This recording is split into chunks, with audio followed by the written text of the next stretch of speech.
to string together so many stops in that third quarter when a 21-0 run sort of turned the game around. Did you do anything differently, or what got your defense sort of locked in? Yeah, we did. We switched our coverages and our matchups. And then they took a timeout, and we switched to a third thing that we hadn't used yet, and that kind of kept that streak going. I think it was 13 straight stops. Ties a record. Yeah, that was it. That got us going. We found we were searching for some way to stop, get them stopped, and we found a couple things. In OG's offensive game, he was at the rim, he made some shots, he drove it, he kicked it. Like what? That's what there's exactly right what we're talking about, and that's just again getting in the situation, and we did work on a few things pre-game, of addressing that late game a little bit with him, and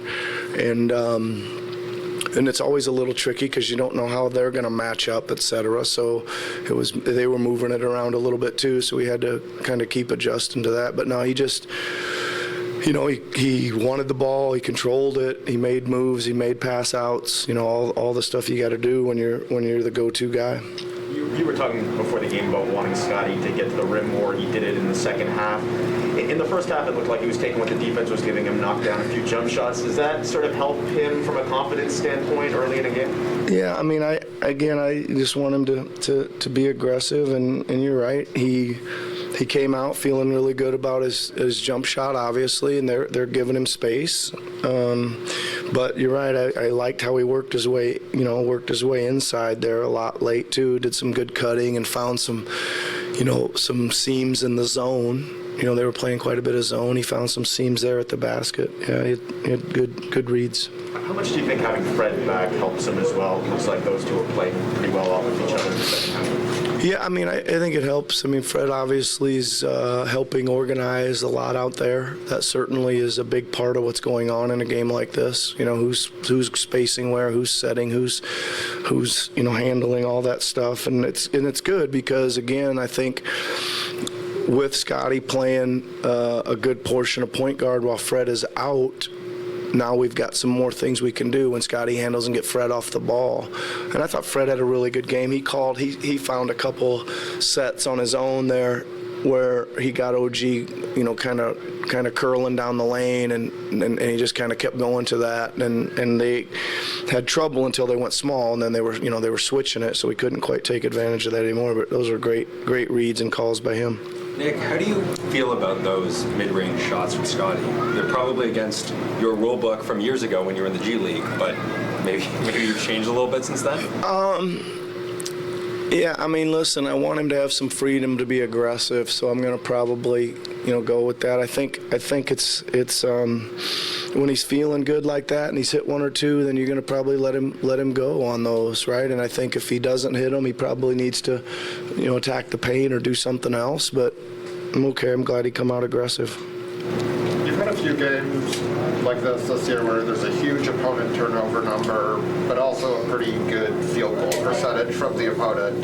Is that a trade-off you're willing to live with? Obviously, you'd like to do both, but is that an acceptable trade-off? I mean, I think that's a little bit how we're going to play, right? I mean, I think you look at that and you say, oh, geez, 55%, and they make 13 threes to your 7. How do you win a game like that? Well, all you got to do is look at the total field goal attempts, right? And that just is so many more possessions that you got. And that's just, again, a little bit of our style, I think.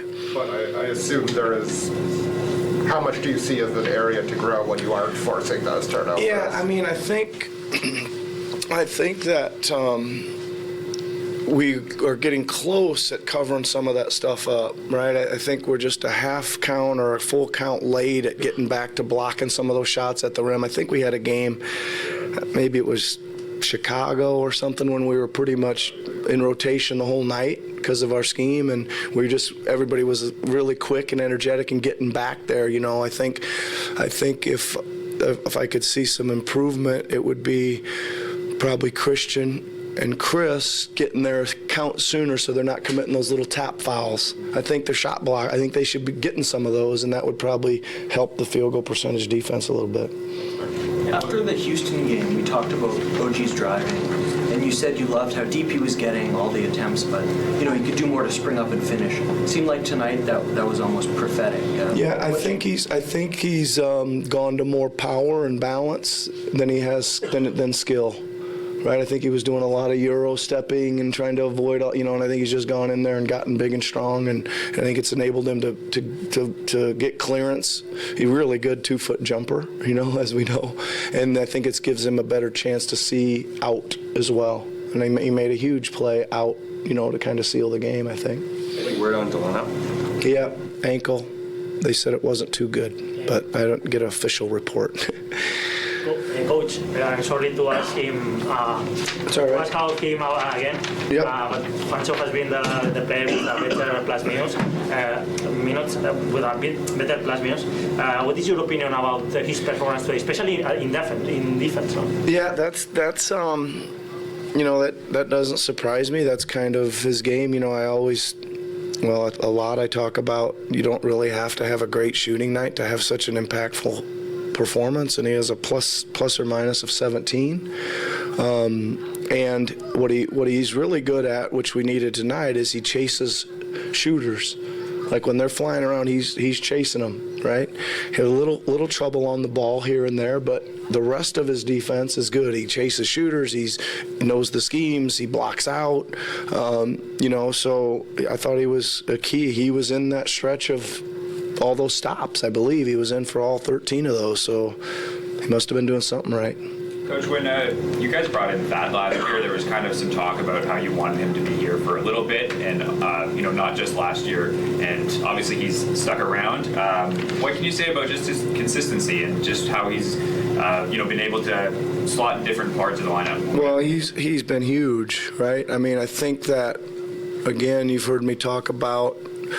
You guys are asking me who's going to play, what's the rotations, and I said we're going to need everybody, right? He didn't play much there for a while. He had a few DNPs, and I went to talk to him right after his first DNP and said, hey, listen, just it's gonna come around. He goes, he was total pro. He said, I know it is, and I would just say that his engagement and what he looks like out there, he looks fresh and in shape, and he's moving good, and he's doing a lot that he just looks like he belongs out there, and he's a really effective player.